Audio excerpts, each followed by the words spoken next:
Hello అండి, welcome to my channel Naira vlogs. So welcome to my live అండి అందరికీ. So అందరూ తినేసారా?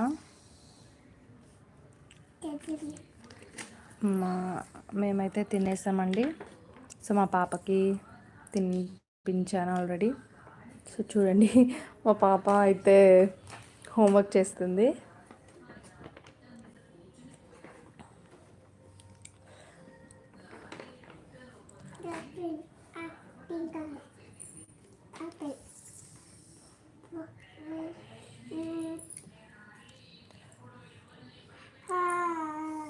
సో నేను ఆల్రెడీ మీకు చెప్పాను కదండి, నేను ఈరోజు లైవ్ వస్తానని.